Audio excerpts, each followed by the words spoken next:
Everyone thought Judge Reynolds was untouchable, until one case changed everything.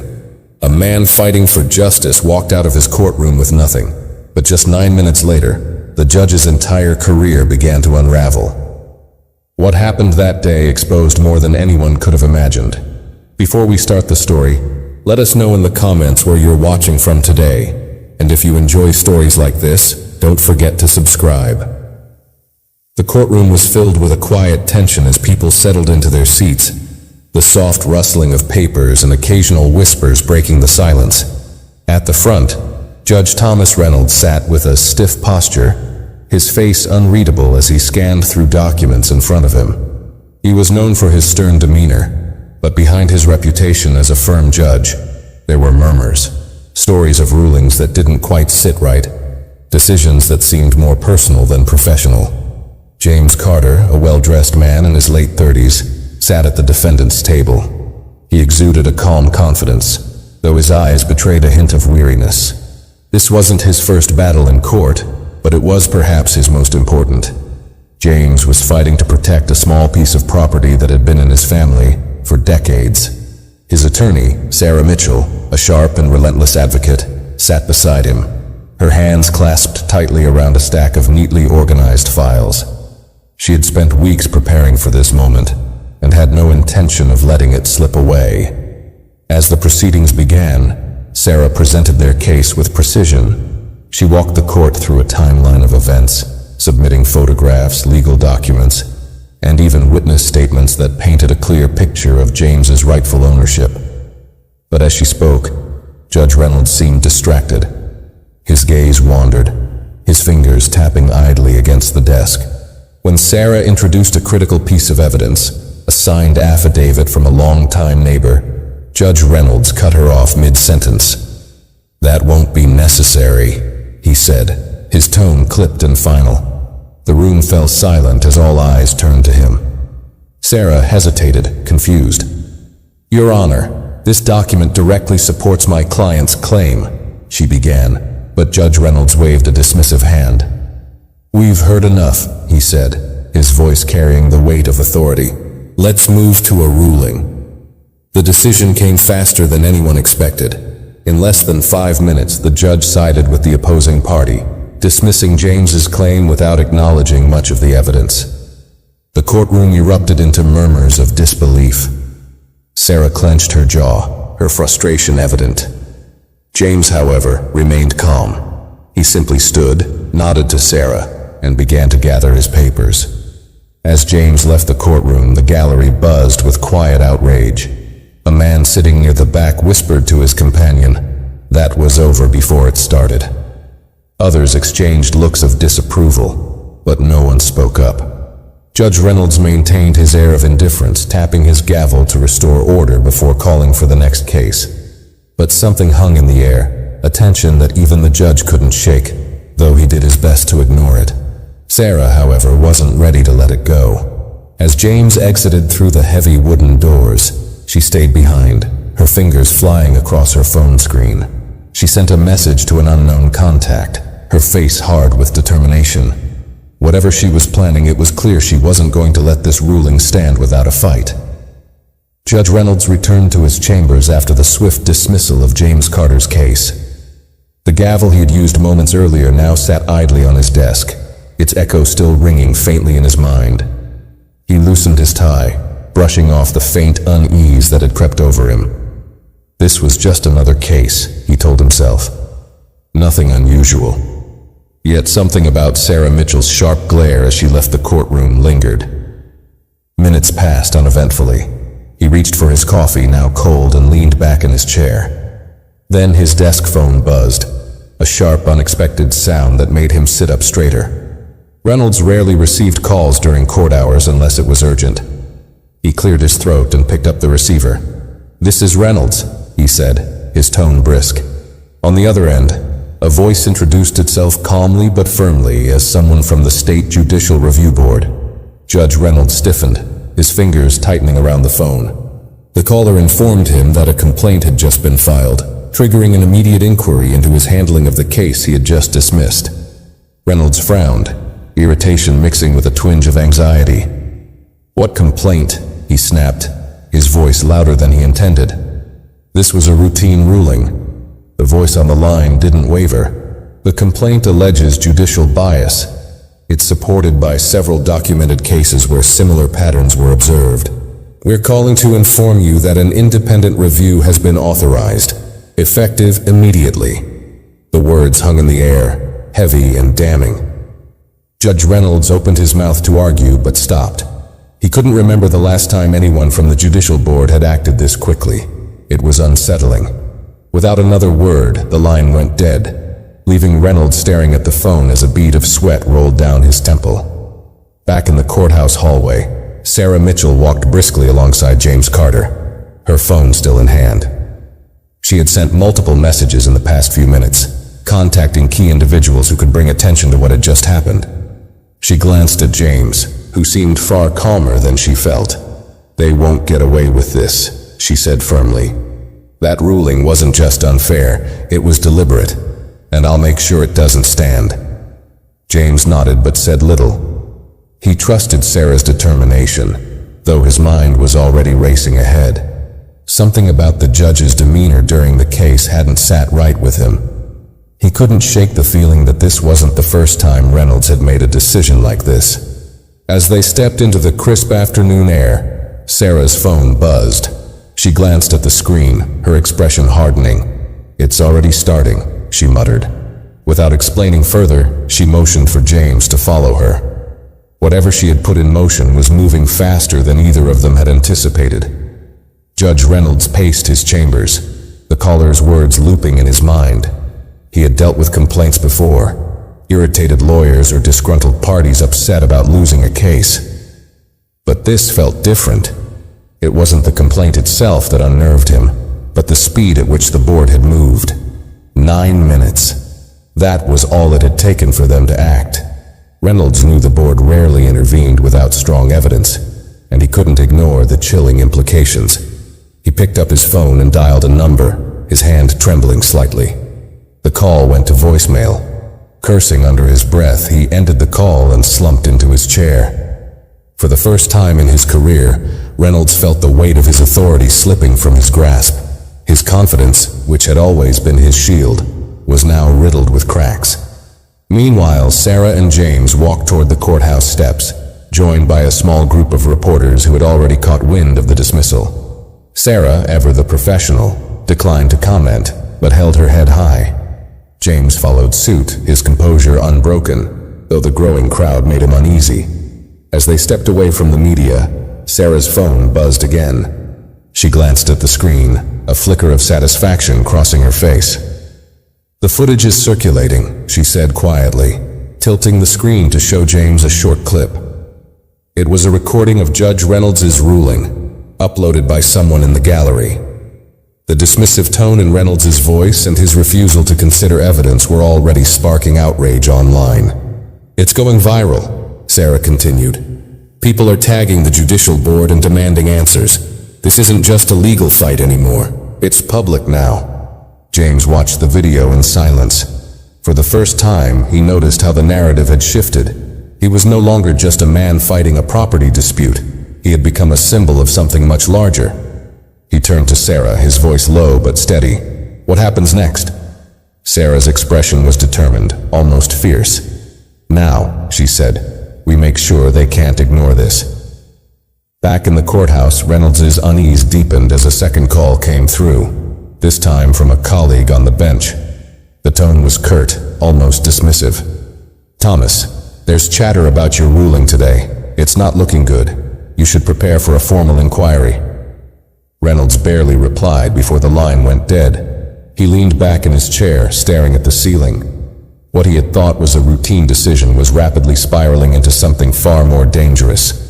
And for the first time, he realized this was no longer in his control. Judge Reynolds' discomfort shifted to full-blown panic as his office door swung open, revealing the court administrator. A composed but stern woman, she entered without invitation, clutching a folder in her hand. Her expression was unreadable, but her brisk steps and clipped tone left no room for pleasantries. "Judge Reynolds, we need to talk," she said, setting the folder on his desk. This just came from the Judicial Review Board. Reynolds hesitated before picking up the folder. Inside was an official notice stating that an immediate review of his recent rulings was underway, starting with the Carter case. He skimmed the page, his mouth going dry as he read phrases like pattern of judicial impropriety and failure to uphold impartiality. "This is absurd," he said, his voice cracking slightly. "One case doesn't justify this kind of reaction." The administrator's gaze was sharp. "This isn't about one case.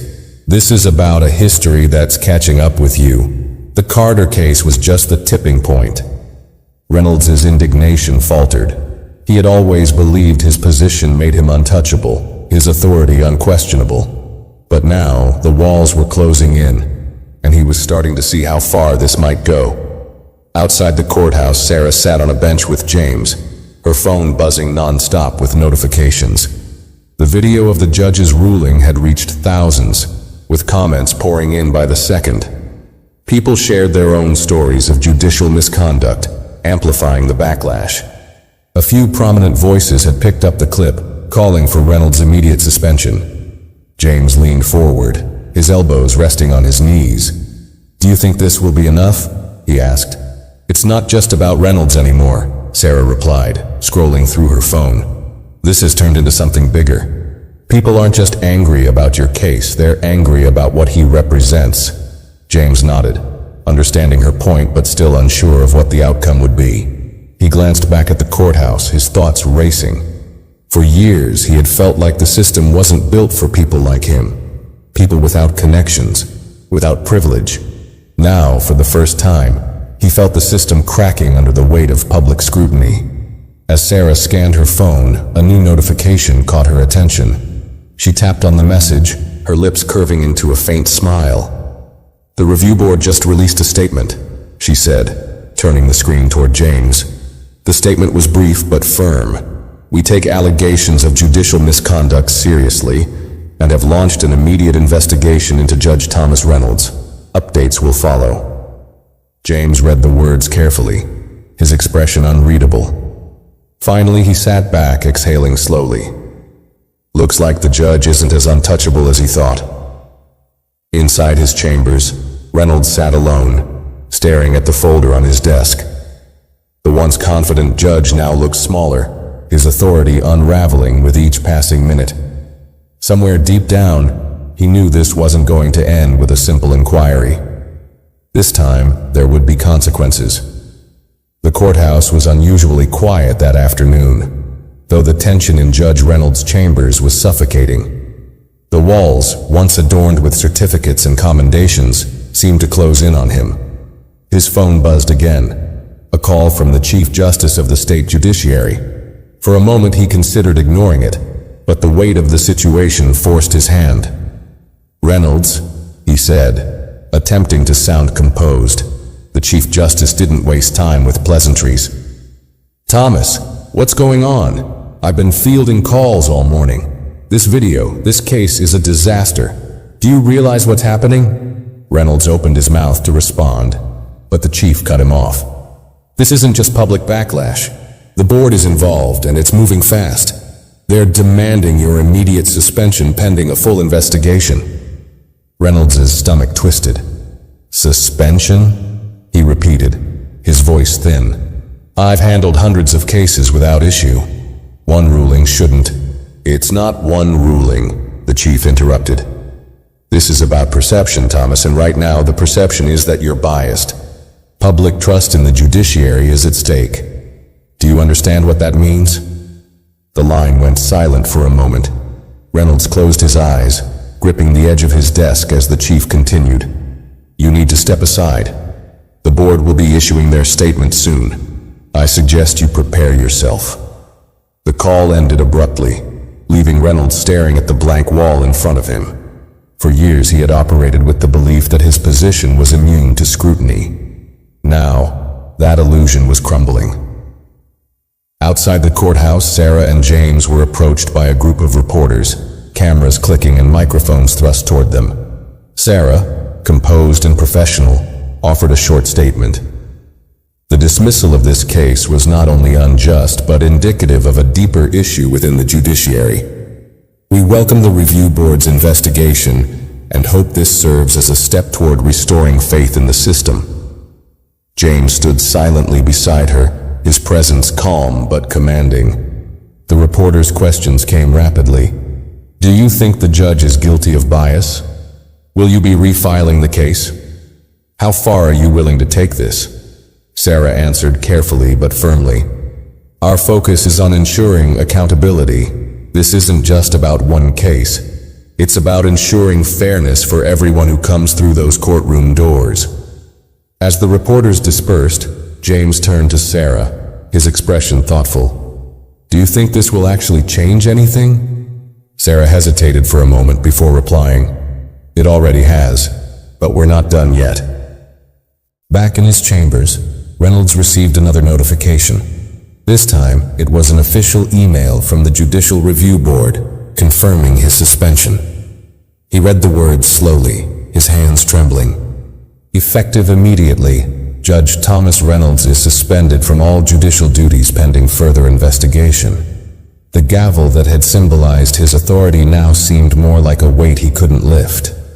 For the first time, Reynolds felt the sharp sting of accountability, and it cut deeper than he had ever imagined. Judge Reynolds sat frozen in his chair, the email glaring back at him from his laptop screen. His suspension, swift and decisive, felt like a punch to the gut. He had spent decades building his career, climbing the ranks, and earning what he believed was an unshakable reputation. Now, it was slipping through his fingers in the time it took to read a few sentences. He stood abruptly, pacing his chambers. His mind raced, searching for an explanation, an excuse, anything to make sense of what was happening.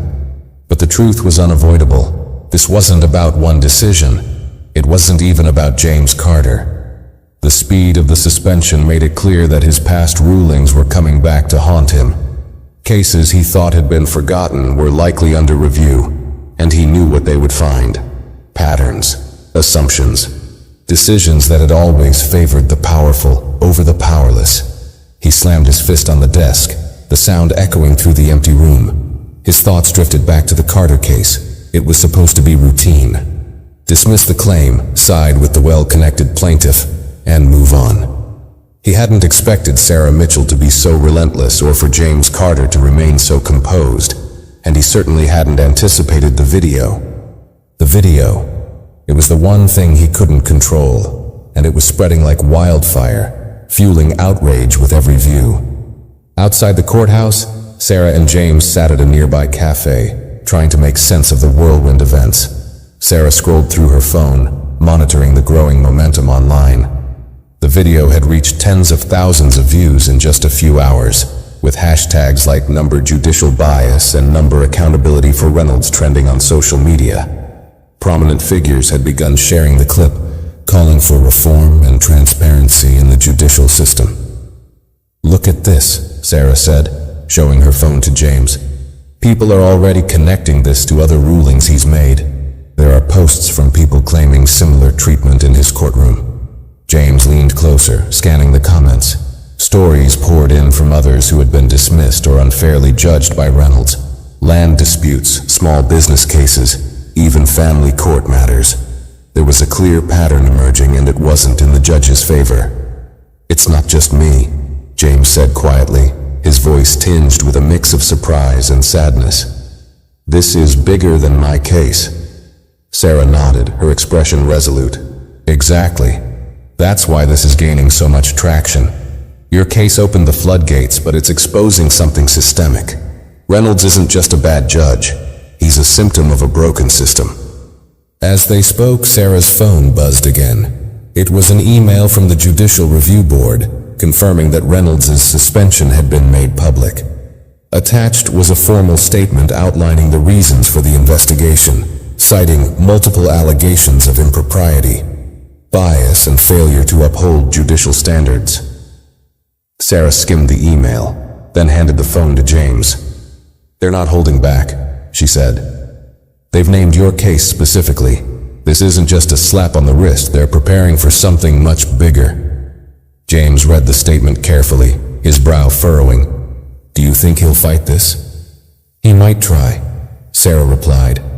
But the evidence is piling up. Between the public outcry and the formal complaints, he doesn't have much ground to stand on. Even if he tries to defend himself, the board won't let him off easily. Across town, Reynolds was discovering just how little support he had left. Calls to colleagues went unanswered, and his attempts to reach out to the Chief Justice again were met with curt responses. It became clear that no one wanted to be associated with him, not when his reputation was unraveling so publicly. Desperate for some kind of damage control, Reynolds called his attorney, a man who had represented high-profile clients in the past. The conversation was brief and tense. "I need you to handle this," Reynolds said, his voice sharp. "The board suspension is temporary. We can argue procedural errors, lack of evidence."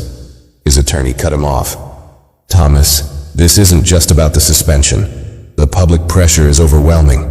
You've got a video that paints you in the worst possible light, and now there's a full-scale review of your cases. This isn't a legal problem. It's a reputation problem, and it's a losing battle." Reynolds clenched his jaw. "So what are you saying? I should just roll over and let them ruin me?" "I'm saying you need to consider your options carefully," the attorney replied. "If this goes to a disciplinary hearing, everything you've ever done on the bench will be scrutinized. Every decision, every case, and if they find even one instance of misconduct that they can prove." He let the sentence trail off, the implication clear. Reynolds hung up without another word, the realization sinking in. He wasn't just at risk of losing his position. His entire career was in jeopardy. His authority, his reputation, his legacy, all of it could be wiped out in a matter of weeks. Meanwhile, Sarah and James continued strategizing. Sarah had already begun drafting a motion to have James's case reopened, citing judicial bias and procedural misconduct. She was also working with other attorneys who had come forward with similar stories about Reynolds. The momentum was building, and for the first time in years, Sarah felt like real change was within reach. As the sun set over the courthouse, the battle lines were drawn. On one side was Judge Reynolds, a man desperate to hold on to his crumbling authority. On the other were James, Sarah, and countless others who had been wronged, armed with evidence, public support, and an unwavering sense of justice. The fight wasn't over, but the tide was beginning to turn. The morning after his suspension, Judge Reynolds woke to a barrage of emails, text messages, and missed calls. The Judicial Review Board had made their decision public overnight, and the media storm had grown exponentially. News outlets were now running segments dissecting his rulings, pulling up old cases that painted a damning picture of his tenure. Headlines like, "Judge under fire for alleged bias," and "Decades of disparity, a closer." "Look at Reynolds' record," flashed across every screen. Reynolds rubbed his temples as he scrolled through his phone. His inbox was flooded with messages from angry strangers, former colleagues distancing themselves, and a few reporters seeking comments. His reputation was being shredded in real time, and there was little he could do to stop it. For the first time in his career, Reynolds felt powerless, a stark reversal of the control he had wielded so effortlessly from the bench. Meanwhile, Sarah and James were already at work. Sarah's office was buzzing with activity, her desk buried under stacks of files, her phone lighting up every few minutes. Lawyers from across the state had reached out, offering evidence from cases they believed had been mishandled by Reynolds. A pattern was emerging. Reynolds often ruled in favor of powerful individuals or corporations, dismissing claims from plaintiffs who lacked the same influence. Land disputes, wrongful termination cases, small business conflicts. Reynolds had consistently sided with those who could afford to fight harder. "This is bigger than we thought," Sarah said, flipping through a file. Reynolds wasn't just biased, he was deliberate. He knew exactly what he was doing. James sat across from her, his arms crossed as he listened.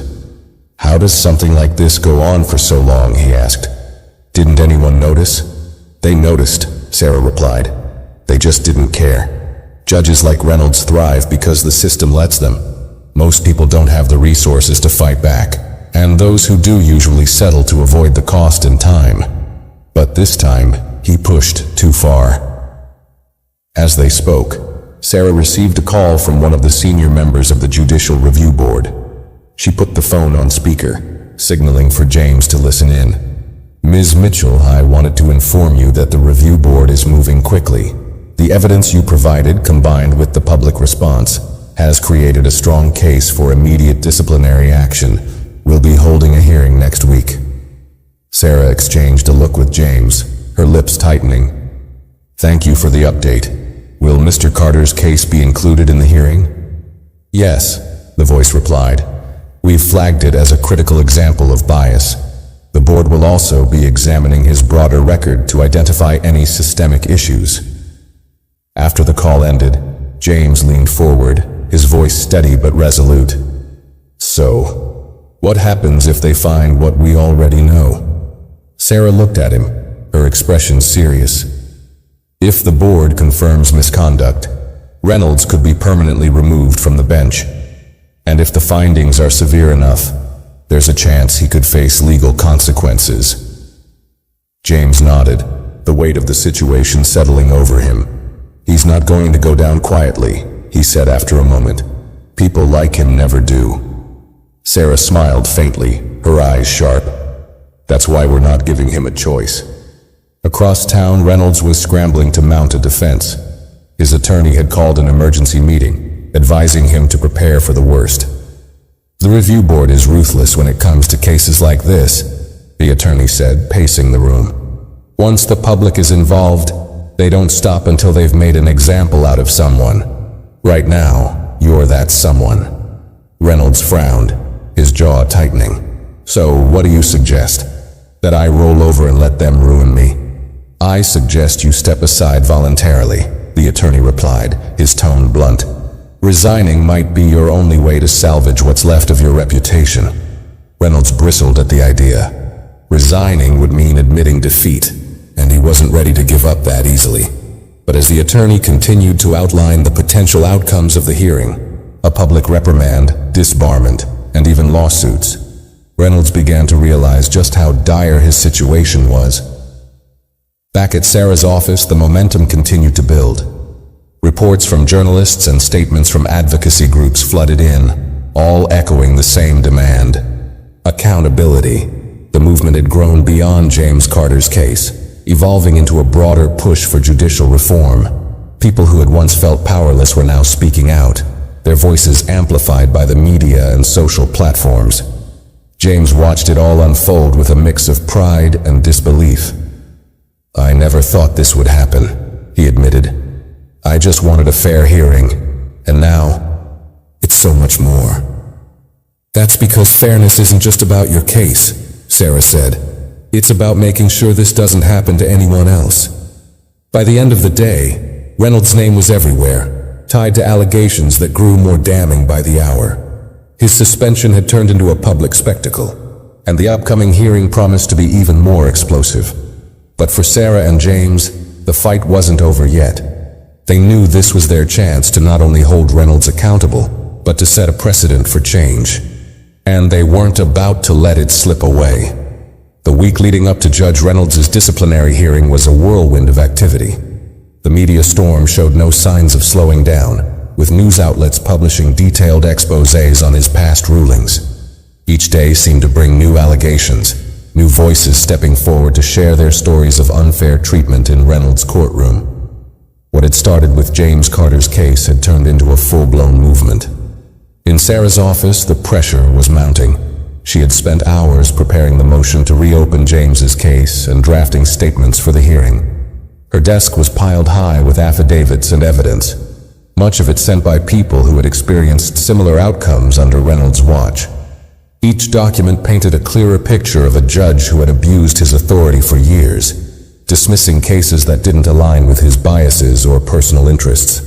James sat across from her, going through one of the files she had handed him. It's the same story over and over, he said, shaking his head. Dismissed without cause, evidence ignored. It's like he didn't even try to hide it. He didn't think he had to, Sarah replied. Judges like Reynolds rely on the fact that most people don't have the resources to fight back. They assume their power is untouchable. James frowned. Do you think the board will really take this seriously, or will they just slap him on the wrist and move on? Sarah set down her pen and looked at him directly. The board has no choice but to take this seriously. The public isn't letting this go, and the evidence is too overwhelming to ignore. But we can't assume anything. We need to make sure there's no room for doubt. Outside, the movement against Reynolds was gaining traction. Social media was flooded with posts calling for his removal, with hashtags like #RemoveReynolds and #JudicialReform trending nationwide. Advocacy groups joined the chorus, demanding greater accountability within the judiciary and pushing for reforms that would make it harder for judges like Reynolds to operate unchecked. One particularly damning story came from a woman named Angela Morris, who had lost a custody battle in Reynolds' court, despite overwhelming evidence in her favor. Her tearful interview went viral, highlighting not only Reynolds' bias, but also the devastating impact his rulings had on real people's lives. "I don't know how someone like him could sit on the bench for so long," Angela said in the video. "He didn't care about justice. He cared about keeping people like me in their place." The video struck a chord, becoming a rallying cry for those who had felt silenced or ignored by the system. Even politicians began weighing in, calling for legislative action to address systemic issues in the judiciary. Reynolds' name became a symbol of everything wrong with the system, and the scrutiny extended far beyond him. Meanwhile, Reynolds was retreating further into isolation. His once loyal colleagues had turned their backs on him, and his attorney's advice to resign was beginning to feel like his only viable option. But the idea of stepping down filled him with anger and bitterness. He had spent decades building his career, making decisions he believed were right. Now he felt like a scapegoat, a man being torn down by public opinion. Sitting alone in his study, Reynolds poured himself a glass of whiskey and stared at the stack of legal documents his attorney had left for him. Each one detailed the allegations against him, including specific examples of bias and misconduct. It was hard to deny the pattern, even for him. The evidence was damning, and the weight of it pressed down on him like a heavy stone. He picked up his phone, scrolling through the news articles that had been written about him. One headline caught his eye: "Justice Under Fire, The Rise and Fall of Thomas Reynolds." The accompanying article dissected his career, highlighting moments that now seemed impossible to defend. His rulings, once considered firm and decisive, were now being re-examined in a harsh new light. For the first time, Reynolds began to wonder if he had misjudged more than just James Carter's case. The night before the hearing, Sarah sat in her office, going over her notes one last time. James was there, quiet but supportive as she prepared her arguments. "Tomorrow is the beginning of the end for Reynolds," she said, breaking the silence. "But it's also the beginning of something bigger. If we do this right, we can push for real change." James nodded. "You've already done more than I thought was possible. No matter what happens tomorrow, you've made people pay attention." Sarah smiled faintly, but her focus remained sharp. "We're not done yet. Tomorrow we make sure he answers for everything." The following morning, the courthouse was surrounded by reporters, activists, and onlookers, all waiting for the hearing to begin. The crowd buzzed with anticipation, holding signs that read, "Justice for all," and "No more bias." The energy was electric, a mix of outrage and hope. Inside the hearing room, Reynolds sat at the defendant's table, flanked by his attorney. His face was pale, his hands clasped tightly in front of him. Across the room, the review board members took their seats, their expressions stern and focused. Sarah and James entered moments later, their presence drawing a wave of murmurs from the gallery.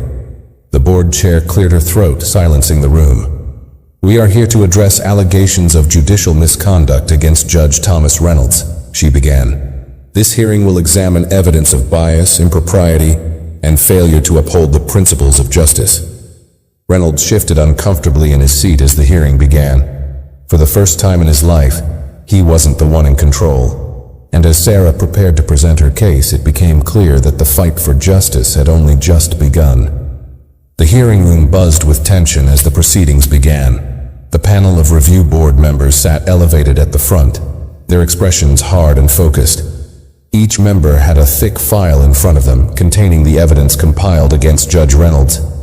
The chairperson, a sharp-eyed woman with decades of judicial experience, opened the proceedings with a statement that silenced the room. "The purpose of this hearing," she began, "is to determine whether Judge Thomas Reynolds has consistently violated the principles of impartiality and fairness required by his position. The allegations before us are not isolated incidents. They speak to a potential pattern of behavior that, if substantiated, represents a grave abuse of judicial authority." Reynolds sat stiffly at the defense table, his attorney beside him. His usual air of authority had given way to visible discomfort, his jaw tight and his fingers clenched around a pen. Across the room, Sarah sat next to James, her demeanor calm but focused. In front of her was a meticulously organized binder containing every piece of evidence she and her team had compiled. She had spent countless hours preparing for this moment, and she wasn't going to waste it.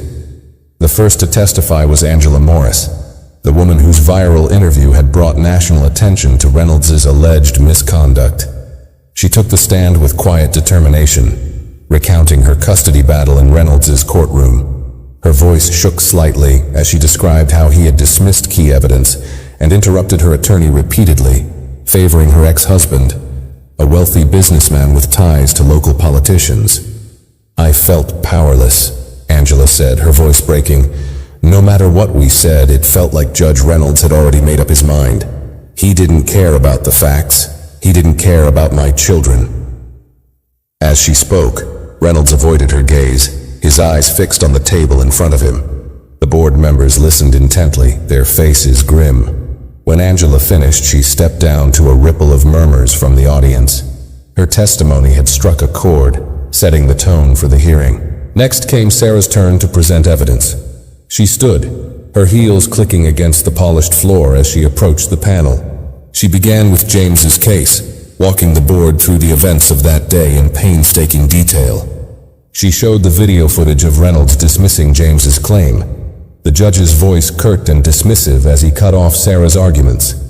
The clip played on a large screen, filling the room with an uncomfortable silence. "This video," Sarah said, gesturing to the screen, "isn't just an example of judicial misconduct. It's a window into a larger pattern, a pattern that spans years and countless rulings." She handed the board members a series of documents, detailing cases where Reynolds had similarly dismissed evidence, rushed rulings, or sided with powerful plaintiffs. "These cases aren't isolated," she continued. "They show a clear bias in favor of those with influence and resources, often at the expense of individuals like Mr. Carter." Reynolds' attorney objected, claiming that the cases were being taken out of context. But Sarah didn't flinch. She countered with more evidence, transcripts, affidavits, and testimonies from other attorneys who had witnessed Reynolds' behavior firsthand. The sheer volume of information was overwhelming, and the board members exchanged glances as they sifted through the files. When Sarah finished, she returned to her seat next to James, who leaned over and whispered, "You were incredible." She gave him a small nod, her eyes still focused on the board. The turning point came when the board allowed Reynolds to testify. He stood slowly, adjusting his tie before approaching the stand. His once confident stride was replaced with hesitation, his voice lacking its usual authority. "I've served as a judge for over 20 years, he began. "I've always acted in what I believe to be the best interest of justice. If mistakes were made, they were unintentional." The room remained silent as Reynolds continued, attempting to defend his rulings as matters of legal interpretation. But his words rang hollow against the mountain of evidence presented by Sarah and others. The board members pressed him with pointed questions. "Judge Reynolds," one member said, "can you explain why you dismissed Mr. Carter's case without allowing his attorney to present all her evidence?" Reynolds hesitated, his mouth opening and closing before he finally replied, "I believe the evidence was redundant." "And yet," the member continued, "you allowed the opposing party to present similar evidence without interruption. How do you justify that inconsistency?" Reynolds had no answer. His attorney attempted to intervene, but the damage was done. The panel's expressions grew colder, their questions sharper as they exposed flaw after flaw in Reynolds' testimony. By the end of the day, Reynolds looked defeated. His attorney sat beside him, whispering furiously, but Reynolds barely responded. The momentum of the hearing had shifted entirely in favor of the board and those seeking accountability. As the panel recessed for deliberations, Sarah and James stepped outside into the crisp afternoon air. Reporters swarmed them, cameras flashing and microphones thrust forward. Sarah answered questions carefully, her tone measured. "This isn't about one case," she said firmly. "It's about ensuring that every person who enters a courtroom is treated fairly, regardless of their background or resources. Judge Reynolds' actions have shown us what happens when accountability is absent. Today we're taking the first steps toward correcting that." James stood silently beside her, his presence a quiet but powerful statement. The reporters eventually dispersed, leaving the two of them alone. "What do you think they'll decide?" James asked, his voice low. Sarah glanced back at the courthouse, her expression unreadable. "They can't ignore the evidence. Whatever happens, Reynolds' career as a judge is over." Inside the courthouse, Reynolds sat alone, staring at the empty panel seats in front of him. His attorney had stepped out to make a call, leaving him to grapple with the reality of his situation. The once unshakable judge now felt like a man standing on the edge of a crumbling cliff, waiting for the final push. And he knew it was coming. The air in the hearing room was thick with tension when the review board reconvened. Judge Reynolds had returned to his seat, but the confident posture he once carried had all but disappeared. His attorney sat beside him, flipping through documents, though the effort now seemed futile. The gallery was packed with onlookers, from journalists to former plaintiffs who had waited years for this moment. Among them sat James Carter, his gaze steady, while Sarah Mitchell kept her binder open, pen poised as if she were still preparing for battle. The chairperson called the hearing back to order, her voice calm but firm. "The board has reviewed the evidence and testimony presented over the past 2 days," she began. "Our findings are based on thorough examination and careful deliberation. This is not a decision we take lightly." A hush fell over the room as she continued. "Judge Thomas Reynolds, the evidence demonstrates a consistent pattern of bias and impropriety in your rulings. These actions have undermined the principles of impartiality and fairness, eroding public trust in the judiciary. As such, the board has unanimously decided to recommend your immediate removal from the bench." The words landed like a thunderclap. Gasps rippled through the gallery, followed by murmurs of disbelief and satisfaction. Reynolds sat motionless, his face pale, as though the weight of the verdict had physically struck him. His attorney leaned over, whispering urgently, but Reynolds didn't respond. He simply stared ahead, unblinking, as if willing himself to wake up from a nightmare. The chairperson wasn't finished. "In addition to your removal, the board will forward its findings to the State Attorney General's office for further investigation. This includes potential violations of judicial ethics and, if warranted, criminal charges." The gallery erupted, the low buzz escalating into a cacophony of whispers and exclamations. Reporters furiously scribbled notes while cameras captured every detail of Reynolds' stoic, yet visibly shaken demeanor. Sarah exchanged a look with James, her expression unreadable. James simply nodded, the smallest sign of relief crossing his features. As the hearing adjourned, Reynolds stood slowly, his legs unsteady. His attorney tried to shield him from the barrage of questions that began as soon as the doors opened, but the once dignified judge looked like a man unraveling. He moved through the crowd without a word, ignoring the cameras and pointed questions that followed him. Outside the courthouse, the energy was palpable. Activists held signs demanding broader judicial reform, their voices loud and determined. Reporters swarmed Sarah and James the moment they stepped outside, their cameras flashing and microphones thrust forward. Sarah, ever composed, addressed them with confidence. "Today's decision is a step toward accountability, but it's not the end. This is about more than one judge. It's about a system that allowed this to happen. We're committed to pushing for reforms that ensure no one else has to go through what so many have experienced in Judge Reynolds' courtroom. When asked about James's case, Sarah replied, "We will file a motion to have Mr. Carter's case reopened under a new judge. The evidence in his favor is undeniable, and now, with a fair trial, justice will prevail." James, though less comfortable in the spotlight, spoke briefly. "This isn't just a victory for me," he said. "It's for everyone who's been wronged. It's a reminder that no one is above accountability, not even a judge." Their words struck a chord, and the crowd erupted into applause. James and Sarah stepped away from the reporters, walking toward the quieter edge of the crowd. James finally exhaled, the weight of months of stress beginning to lift. "You did it," he said, looking at Sarah. "We did it," she corrected, a faint smile breaking through her professional demeanor. Meanwhile, Reynolds was being escorted out of the back entrance of the courthouse, shielded from the crowds by security. His car waited at the curb, but the short walk to it felt like an eternity. The cameras weren't there, but the few courthouse employees who passed him offered no sympathy, only cold, judgmental stares. As he settled into the back seat, Reynolds leaned his head against the window, staring blankly at the passing streets. His attorney sat beside him, silent, the tension between them thick. The humiliation of being publicly removed from the bench was unbearable, but the looming criminal investigation was even worse. For the first time in his career, Reynolds felt completely powerless. The fallout from the decision was swift. News outlets ran breaking headlines within minutes.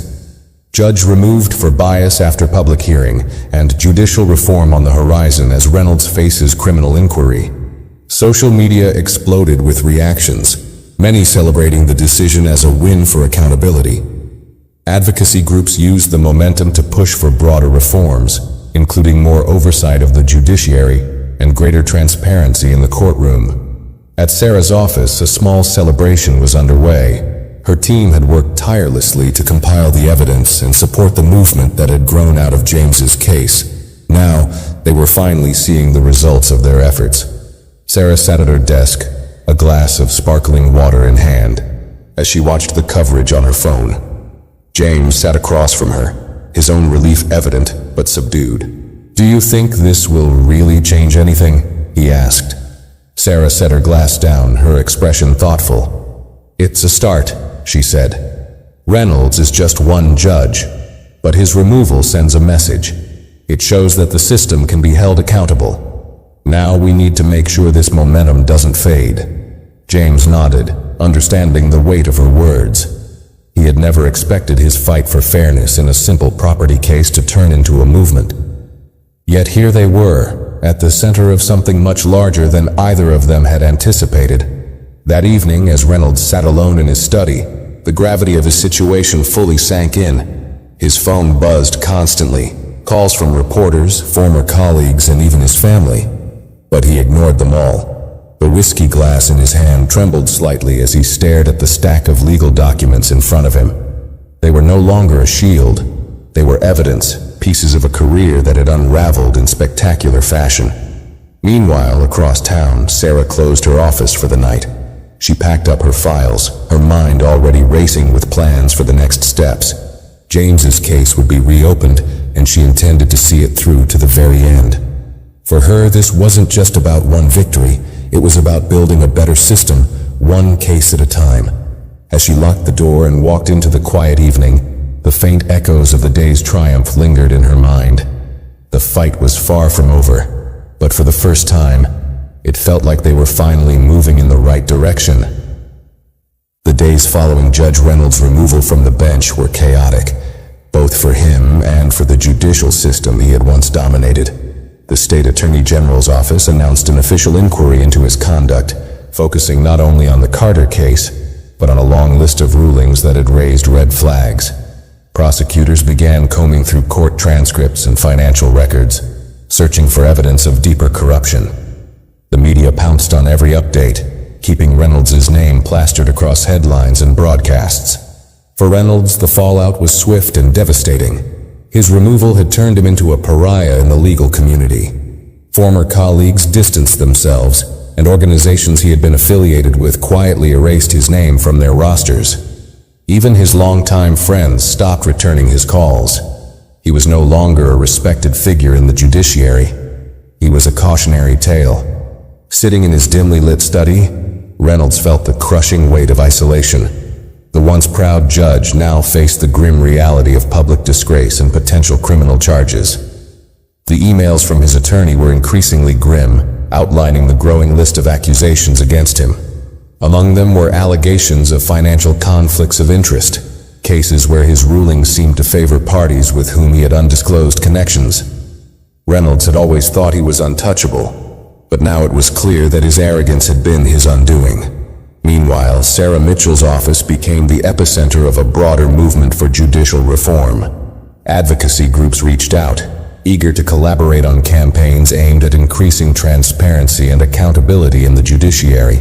Sarah, though focused on James Carter's reopened case, saw the opportunity to push for systemic change. The motion to reopen James's case was quickly accepted by the courts, and it was reassigned to a new judge. Sarah wasted no time preparing, determined to give James the fair hearing he had been denied. Unlike the first trial, this one was straightforward. With Judge Reynolds out of the picture, the evidence spoke for itself. The new judge ruled in James's favor within days, restoring his rightful ownership of the disputed property. James sat quietly in the courtroom as the judge announced the decision, a mix of relief and exhaustion washing over him. Sarah placed a reassuring hand on his shoulder, her own satisfaction evident. "You deserve this," she said simply. "This is what justice looks like." As they left the courthouse, a small crowd of reporters and supporters gathered outside.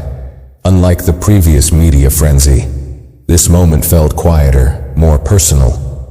James stopped briefly to speak to the reporters, his words measured but heartfelt. "This wasn't just about me," he said. "It was about standing up to a system that too often fails people like me. Today we took a step toward making things right, and I hope this inspires others to keep fighting." Sarah followed with her own statement, addressing the larger implications of James's victory. This case wasn't just about one property dispute. It exposed the cracks in our judicial system and showed us what happens when we allow unchecked power to go unchallenged. But this isn't the end. We still have work to do to ensure accountability at every level. The reporters listened intently, their cameras capturing the moment as Sarah and James walked away, finally able to breathe after months of stress and uncertainty. Across town, Reynolds watched the coverage from his living room, his face ashen. The sight of James standing in front of the courthouse, victorious, was a bitter pill to swallow. For years, he had wielded power without question, dismissing cases and people without a second thought. Now, the man he had tried to silence was a symbol of resilience and justice. Reynolds' disgrace was complete. As the inquiry into his conduct continued, more damning evidence came to light. Investigators uncovered emails suggesting that Reynolds had received favors from certain law firms and corporate entities whose cases he had presided over. Though no explicit bribes were found, the circumstantial evidence painted a damning picture of unethical behavior. Reynolds' attorney warned him that criminal charges were now a very real possibility. The once proud judge found himself spiraling further into despair. His finances were in ruins, his legal fees mounting by the day. Public opinion had turned against him entirely, with protests forming outside his gated home. The calls for broader judicial reform had grown louder, fueled by the momentum of Reynolds' downfall. For Sarah, the victory in James's case marked the beginning of a new chapter. She had become a leading voice in the push for judicial accountability, using her platform to advocate for policy changes. She worked tirelessly with advocacy groups, lobbying for measures like mandatory bias training for judges, greater transparency in judicial appointments, and public access to court records. James, though less visible in the movement, continued to support Sarah's efforts. He attended community events and spoke to others who had experienced injustice in the courtroom, offering his story as proof that change was possible. One evening, Sarah received an unexpected email. It was from the State Attorney General's office, informing her that Reynolds would face criminal charges for misconduct and ethical violations. The message was brief, but clear. The case against him was strong, and they intended to make an example of him. Sarah read the email twice, letting the words sink in. Reynolds' fall from grace had been monumental, but she knew it wasn't about retribution. It was about accountability. His removal had opened the door for systemic change, but the real work was just beginning. Later that night, she met with James to share the news. They sat in her office, the dim light casting long shadows across the room. "They're charging him," Sarah said simply. "It's official." James nodded, his expression thoughtful. "Do you think it'll make a difference?"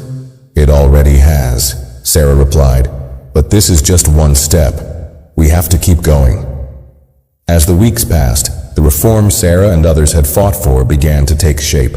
The state judiciary announced new oversight measures, including regular performance reviews for judges and public reporting of complaints.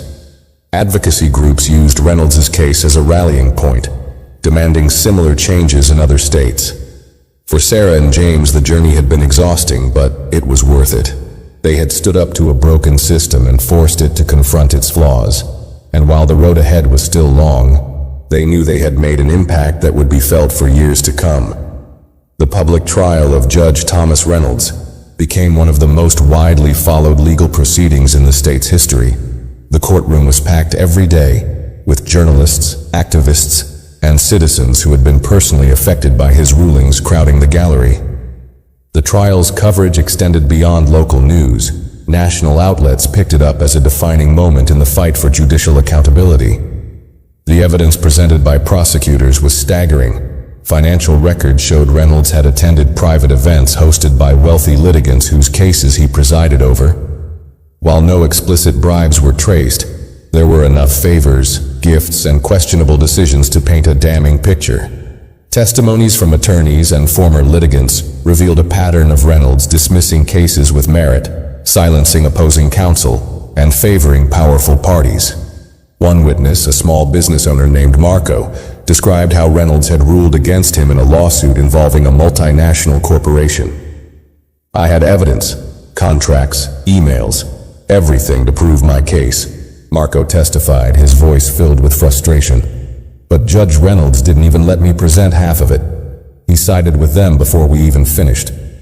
The prosecution tied Marco's case to emails uncovered in the investigation, showing Reynolds had attended a golf tournament funded by the corporation's executives just weeks before the ruling. It wasn't just unethical, it was a blatant conflict of interest. Reynolds' defense team scrambled to counter the narrative, arguing there was no direct evidence of bribery or personal gain. But the weight of the testimony and the circumstantial evidence made their arguments sound hollow. Reynolds himself took the stand, his demeanor far removed from the authoritative judge he had once been. "I've made mistakes," he admitted, his voice faltering. "But I've always acted within the law. Any suggestion that I intentionally favored one side over another is simply not true." The prosecutor didn't let him off easily. "Judge Reynolds, if you've always acted within the law, can you explain why so many of your rulings disproportionately benefited powerful entities over individual plaintiffs? Was it coincidence or bias?" Reynolds hesitated, visibly struggling to answer. I relied on the facts presented," he said weakly, but the damage was already done. His inability to justify the pattern in his rulings was clear to everyone in the room. The trial dragged on for weeks, but by the end, there was little doubt about the outcome. The jury deliberated for only a few hours before delivering their verdict. Guilty on multiple counts of judicial misconduct, breach of ethics, and obstruction of justice. While he avoided a conviction for outright bribery, the charges were severe enough to ensure his career and his reputation were irreparably destroyed. As the judge read out the sentence, Reynolds sat motionless, his face pale. He was disbarred, fined a significant sum, and sentenced to several years of probation, with the possibility of incarceration should new evidence arise. While it wasn't the harshest punishment imaginable, It was enough to ensure he would never wield power in the courtroom again. The gallery erupted into applause when the sentence was announced. But Reynolds didn't look up. He shuffled out of the courtroom, flanked by his attorney and security, his once imposing figure reduced to a shadow of itself. Meanwhile, outside the courthouse, Sarah and James stood among the crowd of supporters. People waved signs calling for more reforms, chanting slogans about fairness and accountability. Reporters swarmed Sarah as she stepped up to speak, her voice calm but resolute. "Today, we've seen what happens when the system is forced to confront its own failings," she began. This trial was about more than one judge. It was about ensuring that power doesn't go unchecked, that fairness isn't just a promise, but a reality. Judge Reynolds' removal and conviction are steps in the right direction, but they are only steps. The work to reform the judiciary and protect the rights of every individual is far from over. James stood beside her, his presence quiet but powerful. When a reporter asked him how he felt about the verdict, he paused before answering. "It's not just about justice for me. It's about the people who came forward, the people who spoke out when they thought no one would listen. This wasn't just my fight, it was ours." The crowd cheered, and Sarah and James stepped back, letting the movement take center stage. For James, the journey had been personal, but seeing the larger impact gave him a sense of purpose he hadn't expected. For Sarah, it was a validation of her relentless efforts, proof that change was possible when people stood together. As the weeks passed, the reforms sparked by Reynolds' case began to take shape. New measures were introduced to ensure greater oversight of judges, including mandatory disclosures of financial relationships, regular performance reviews, and expanded public access to court transcripts. The state also implemented mandatory training programs on bias and ethics for all judicial officials, a direct result of the advocacy efforts led by Sarah and others.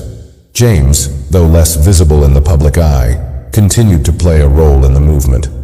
He spoke at community events, sharing his story and encouraging others to stand up for their rights. His victory in his reopened case had not only restored his family's property, but had also become a symbol of what could be achieved through persistence and unity. For Reynolds, the consequences were far-reaching. Stripped of his authority, his name became synonymous with corruption and failure.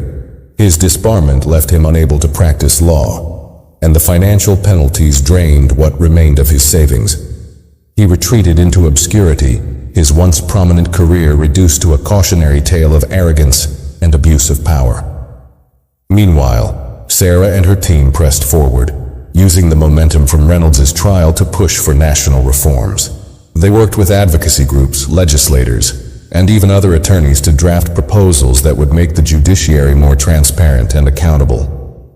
Sarah's determination never wavered, and her influence grew as she became a trusted voice in the fight for systemic change. One evening, months after the trial, Sarah and James met for coffee at a quiet cafe near the courthouse. The conversation was lighter than usual, reflecting the relief that came with seeing their efforts bear fruit. "You've come a long way," Sarah said, smiling at James. "From sitting in that courtroom to standing in front of crowds, inspiring people." James chuckled, shaking his head. "I never thought I'd be part of something like this. I just wanted my property back." Sarah leaned back, her expression thoughtful. "Sometimes it starts small, one case, one voice, but when people stand up, it grows into something bigger. That's what this was always about, something bigger." They clinked their coffee mugs in a quiet toast, both understanding that while the fight was far from over, they had made a lasting impact. Their actions had set a precedent, one that would ripple through the judiciary for years to come. Months turned into a year, and the echoes of Judge Reynolds' downfall continued to reverberate throughout the legal system. His case became a defining moment in judicial reform, referenced in law schools, advocacy campaigns, and legislative hearings.